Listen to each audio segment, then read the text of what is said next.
A long time ago in a galaxy far, far away. Good day, hidden hyperspace heroes. I'm Unsilent, and in the mid-90s, Star Wars was in a strange place. The original trilogy was long finished, the prequels were still years away, and the franchise was in a state of refresh. The continuing adventures of Luke Skywalker, Han Solo, and Princess Leia were confined to print, with novels and comic books containing the only new stories of a galaxy far, far away. That was until 1995. LucasArts delivered something unexpected. The first new live-action Star Wars adventure in over a decade. Not in a theater, not even on TV, but in a video game. And it would help chart the course for Star Wars productions for the next decade. Today we go back exactly 3 decades to the return of Star Wars to the screen with Rebel Assault 2: The Hidden Empire in this episode of the RETROspective. Hello, and welcome to the RETROspective, a series in which I look back at the games of yesteryear that I've played. Today, we return to a franchise that is a cornerstone of my fandom and this channel, and a series that I promised to come back to 2 years ago. When we last talked about Star Wars Rebel Assault, I mentioned that Lucasfilm treated it less like a new Star Wars story and more like a CD-ROM tech demo. It sold incredibly well, but it was also a product of its moment. Home computers were just beginning to ship with CD drives, and most players had never seen games with visuals and audio like that before. By the time Rebel Assault 2 was on the horizon, the world had caught up. CD-ROMs weren't a novelty, they were the standard. Music lived on CDs, computers shipped with CD drives, and Sony's brand new PlayStation was the first console designed from the ground up around them. If Rebel Assault 2 wanted to stand out, it couldn't just coast on being a showcase for the technology. The CD-ROM was once again called upon for the sequel, but the technology had advanced over the intervening 2 years between 1993's Rebel Assault and 1995's Rebel Assault 2. Gaming was a live-fire demonstration of Moore's Law, the idea that gaming power doubles every 2 years.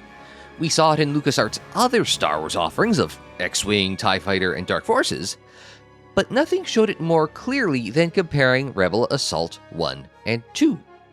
The original Rebel Assault ran the MS-DOS standard of 320 by 200 at a whopping 15 frames per second. The sequel hit store shelves being able to run at 640 by 400, which is 4 times the resolution, and at up to 20 frames per second, which is a 1/3 increase in frame rate. It doesn't sound like much today when games are running at 4K resolution and over 120 frames per second, but this was near the top of the industry in terms of visuals. The gameplay wasn't overhauled, but it was improved. Joystick and mouse inputs were improved so the controls felt smoother and more responsive. The game comes with a save game system instead of just passwords, though those are still an option for each level. And Rebel 2 comes with a difficulty editor for you to tweak a number of parameters at each level individually, from the damage the enemy does to aim assist levels to how your ship handles. Not content with just pushing the technology of the day with simple visual fidelity and gameplay refinements, LucasArts needed a new hook, and they found it by leaning into the industry's hottest trend at the time: full motion video. The mid-90s were packed with games selling themselves on live-action cutscenes, from The Seventh Guest to Wing Commander, starring none other than Mark Hamill, to Phantasmagoria and more. So in a weird way, Star Wars was following Luke Skywalker's lead. Rebel Assault 2 would be the first Star Wars project filmed since Return of the Jedi, even if it was a bit of a B-movie played between missions. So rather than the 2D animation work placed on top of still frames from the original movies, Rebel Assault 2 became a movie production. A team of about 28 actors was brought in to bring the new world of Rebel Assault to life. They were outfitted in actual movie costumes and armed with authentic film props taken from the Lucasfilm archives. The result was the first new live-action Star Wars content since Return of the Jedi, bookending each level. And it makes sense for Rebel 2 to push the boundaries of what LucasArts was producing. After all, Star Wars came about out of George Lucas pushing the bounds of visual storytelling. The original Rebel Assault pushed the limits of the then new concept of video games on CD-ROM. While CD-FMV games had started appearing in 1993, LucasArts had pushed the bounds of the technology with Rebel Assault by making a real-time action game unlike everyone else's offerings. In 1995, they combined the interactive movie style that other games had gone for with their fast-flowing action to create a best-of-both-worlds FMV game that featured the best visual fidelity in the industry. For this brief moment, Star Wars found itself in an experimental space between film and game, a world between worlds that was uniquely on brand for a George Lucas-helmed company. Outside of games, Star Wars itself was returning to the public zeitgeist again. The expanded universe was in full swing, with Luke training a new generation of Jedi, Han and Leia juggling a growing family, and adventures like Dark Empire and Heir to the Empire still fresh in fans' minds. Rebel Assault 2 didn't plug directly into that continuity, but it arrived at the right time to ride the wave. While the first Rebel Assault was a retelling of A New Hope and Empire Strikes Back featuring a new cast of characters and a nameless player character, Rebel Assault 2 would tell a new story inside the greater Star Wars mythos while continuing the original's continuity. Rebel Assault 2 sees the return of Rookie One, the same player character as the first game. In the original, Rookie One was the hero of the rebellion, having destroyed the Death Star above Yavin. However, because Rebel Assault 1 was essentially a retelling of two of the original movies, Lucasfilm never recognized it as part of the Star Wars canon. Again, it didn't have to be canon or anything unique because the game was a tech demo. Instead, Rebel Assault 2 features an all-new original story featuring a returning cast of characters. Rookie One was no longer a faceless avatar for the player to imprint themselves on. No, now the hero of the rebellion had a real face, even if he didn't have a name. Also returning was Rue Merlin, who had moved on from being a pilot to working on an intelligence assignment. While he was the hero of the rebellion, Rookie One still didn't get a promotion and wasn't getting plum assignments. Instead, he stumbled into Darth Vader's latest plan to defeat the Rebel Alliance by happenstance. While the Emperor was busy obtaining a loan to build a new Death Star, other elements of the Galactic Empire were working on other ways to defeat the rebellion. Darth Vader himself was overseeing the final stages of the creation of a new advanced fleet of starfighters. These ships were equipped with a cloaking device, making the fighters undetectable to sight and sensors. The project was called, appropriately, the TIE Phantom. Under the cover of a supposedly haunted sector of space, the Empire tested its new Phantom fighters on unsuspecting ships traversing the system. This eventually drew Rookie One there on a patrol, who stumbles on a hidden Imperial mining facility. In fact, Rookie One's travels leads him to attacking a few hidden Imperial facilities mining the raw materials for the Phantoms. Eventually, Rookie One is sent on an undercover mission to steal one of the new TIEs for study with his old commander, Rue Merlin. Together, they make a hash of infiltrating Vader's command ship, which results in them having to blast their way out. This has the fortunate consequence of destroying Vader's Super Star Destroyer and the Phantom's factory. One completely unexpected kiss/human resources nightmare later, and it's a fade to black. While it's a simple and straightforward story, if you set the short and direct nature of the narrative aside, it wouldn't have been out of place in the old Star Wars expanded universe. The Empire and its remnant after the Battle of Endor had a penchant for various weaponry to crush the Rebellion or New Republic. Those novels had a monster of the week feel at times, with how many get-power-quick schemes the Empire concocted and had quickly thwarted. So while the story wasn't a highlight, at least it was an original story rather than a movie rehash like the tech demo that was Rebel Assault 1. And the story wasn't a selling point for the game like we would see with the Dark Forces franchise. For the Hidden Empire, it was all the trappings around the story that would elevate and sell it. For gamers who played the original Rebel Assault, they will recognize the core level types in Rebel 2. Once again, the main style of gameplay is what they call first-person flight. That in-cockpit view in which you shoot enemies and dodge obstacles accounts for 2/3 of the game's levels. Third-person flight also makes a return from the previous game, but features half as much as in the original. Where LucasArts stretched its legs was on foot. Rebel Assault 1 had featured a seemingly out-of-place third-person shooter level in which Rookie 1 blasted stormtroopers on his way through Echo Base on Hoth. Seemingly to show that they've learned their lessons and want another kick at the can, Rebel Assault 2 had 3 on-foot levels, 2 third-person shooter levels, and 1 first-person shooter level. The first-person shooter level was a classic rail shooter-style stand-and-trade battle with stormtroopers.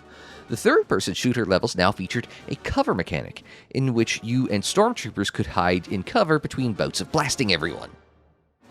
That might make this one of the earliest examples of a cover-based third-person shooter a full decade before Gears of War made it popular. And the devs wanted you to experience the variety of gameplay right from the start of the game, while also showing their updated work. The first and third levels were classic Rebel Assault experiences. The first level saw Rookie 1 run a gauntlet of TIE fighters in the new B-Wing. The third level has you navigate a claustrophobic mining tunnel in a YT-1300 freighter, marketed as flying the Millennium Falcon. The second level? That was our first shooter level. It works in the context of the story, but it's also a bold move to start a space combat game by taking you out of the cockpit. Fortunately, gameplay is better in the sequel than the original, if your computer can handle it. As I mentioned earlier, the game could run at a higher resolution and faster frame rate than the original. That provided some gameplay benefits with better graphics, making targeting and dodging easier because you could see everything on screen more clearly.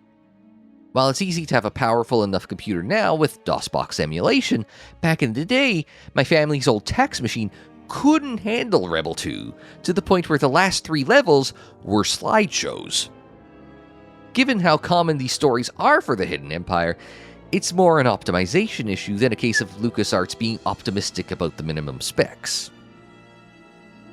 Much like the original, Rebel 2 also made its way from PC to console 1 year after its PC release.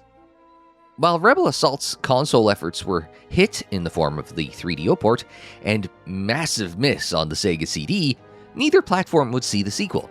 Sega had killed the CD in the first quarter of 1996, while the 3DO was discontinued at the end of the year, so neither was an option for Hidden Empire. Instead, Sony's purpose-built CD-based console, the PlayStation, would host the sole console port of the Hidden Empire. Being on a console more powerful than either the Sega CD or 3DO, the game translated far better to living rooms than Rebel Assault 1. That said, with the move to a new console, I can't help but feel that Sony missed a trick by not releasing the original Rebel Assault either bundled with the Hidden Empire, like how we see Rebel Assaults 1 and 2 sold on modern digital platforms, or sold separately. While Rebel 2 was developed in-house by LucasArts, the PS1 port was developed by Factor 5. They were a prolific Star Wars game developer, making the likes of the Rogue Squadron trilogy and Battle for Naboo. Before that, their first Star Wars endeavor was porting Rebel Assault 2 from PC to PlayStation. Unlike the ports of the original game, Rebel Assault 2's console version was not a straight one-to-one recreation for the living room. Right from the start of the game, you could see what Factor 5 had been working on. The game's first level was originally a first-person spaceflight level. Factor 5's party piece was the ability to switch between third-person and first-person flying in combat on the fly. Pun intended. Coupled with the well-produced 3D objects for your and enemy starfighters while maintaining a steady frame rate, and you have a game that stands up better to the PC version than Rebel Assault 1's console ports. These are all tricks that Factor 5 would maintain for their future Star Wars efforts. What seemed to be a simple port turned out to be the perfect audition for a developer who would make iconic Star Wars arcade space combat games. The downside of the PS1 version is that it doesn't come with third-person targeting crosshairs, target brackets, or any aim assist or notifications like the PC version. That makes third-person shooting nearly impossible. First-person shooting isn't that much better at times, especially when you aren't sure about leading a target or what their hitbox actually is. Exacerbating the third-person flight issues is that I felt bounced around on screen more than I was in the PC version. There were times where the game funneling me down its path actually required me to steer away from a turn to avoid hitting objects or walls. This might sound like a negative impression of the PS1 version of the Hidden Empire, but I actually still liked it. It was definitely better than the original's console ports. The game played silky smooth, which is not something I could say back in the day on DOS. While emulation doesn't help all of the video streamed off the CD, the 3D objects more than withstand the test of time, and Factor 5 added new visual effects to the game to show more impact. Actually, the only other big negative that I haven't mentioned yet... Remember the unearned romance scene I mentioned earlier? Well, the PS1 version cuts out the kiss scene altogether. I did some digging and couldn't come up with any explanation for this change. Wikipedia makes some brief allusion to Rookie 1 and Rue Merlin becoming romantically involved after Rebel Assault 2, but there's no citation other than the game itself. Both versions of the game are rated K to A, or Kids to Adult, which used to be what we now call Rated E for everyone. I assume removing the kiss was a Lucasfilm or Sony call rather than the ESRB ratings board. As we gather on the 30th anniversary of Rebel Assault 2's launch, well, I hope we're gathered, because 30 years on, the Hidden Empire doesn't hold up quite as well as the original. Everything about Rebel 2 seems better than its predecessor. The gameplay and controls are improved, the visuals are sharper, the audio is clearer, there's an actual story with real actors and costumes. Even the added difficulty levels and custom difficulty options mean that you can give yourself a fair run through the game. The problem is that, near as I've been able to find, without the legacy of charting a new technological path like Rebel Assault 1 proving the CD-ROM's value for action games, it doesn't seem like Rebel Assault 2 gets the same rose-colored glasses perspective or benefit of the doubt of the original. That's probably some combination of being very similar to the original, as well as being surpassed by 1994's TIE Fighter and 1995's Dark Forces in terms of quality and popularity. In fact, the Hidden Empire is often listed at the bottom end of Star Wars games. Critics will often cite the B-movie acting, the aging of the relatively low-resolution full-motion video, and twitchy controls, especially in the shooter levels. Of course, those are criticisms made in hindsight that are easy to make when you see how much LucasArts has improved in those areas over the years. One interesting piece of the Rebel Assault 2 legacy was how it was produced. No physical sets were built for Rebel 2. Instead, the actors were filmed on blue screen sets, with visual components like ship cockpits and locations digitally added afterwards. While the blue screen, or chroma key technology, was used in the original Star Wars trilogy, a large portion of it was shot on location, on practical sets, or using matte painting backgrounds. However, the prequels filmed largely on sets containing blue and green screen chroma key elements. In that sense, Rebel Assault 2 was something of a missing link between the original trilogy and the prequels. So Rebel Assault 2 was another tech demo for the Lucasfilm family of companies, from a certain point of view. Even if the Hidden Empire feels quaint today, it's hard not to see its fingerprints on what Lucasfilm would do next, blue screens, digital sets, and all. If Star Wars in its Disney era had followed the Marvel movie trend, the Hidden Empire would also have been famous for being the first Star Wars production with a post-credits scene. While Rookie 1 and Rue Merlin stole one of the Phantoms, it was conveniently written off after the credits rolled. It doesn't come off as a gag or sequel bait like a Marvel movie, but rather an epilogue to keep continuity tied together. And this wasn't the only attempt LucasArts made in making their own live-action Star Wars production. A couple of years later, they put another sequel in front of the cameras. 1995's hit Star Wars game wasn't Rebel Assault 2, but actually Dark Forces. Their 1997 follow-up, Dark Forces 2 Jedi Knight, leaned heavily into full-motion video to tell that game's story with real actors on a chroma key background. While that was a more ambitious production with more actors, branching story paths, and even lightsaber fights, Jedi Knight's fully 3D game world didn't transition as smoothly from the pre-rendered cinematics as Rebel Assault 2's rail shooter gameplay. Jedi Knight is still very fondly regarded, but not as much as the other three games in the Dark Forces/Jedi Knight franchise. Admittedly, my fondness for the Hidden Empire isn't as strong as the likes of the first Rebel Assault or TIE Fighter, though that seems like it's a common sentiment. I played Rebel 2 after those other two games, so my nostalgia isn't as strong. It's not helped by the fact that TIE Fighter is the superior space flight game, though that aspect of the game was dialed down in Rebel Assault 2. Even with the gameplay improvements and new visual trappings, Rebel 2 just felt like more of the same.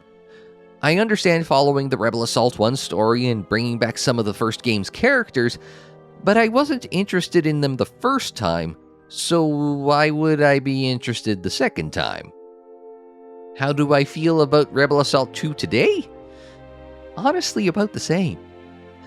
Today, I can appreciate the challenge of pushing PC gaming technology to its 1995 limits and making a new Star Wars movie before George borrowed the same techniques for the prequels. However, preteen pre-prequel Steve wasn't that interested in how the sausage was made like I am today. All I saw nearly 30 years ago was a game that was basically unplayable when you got to the final act.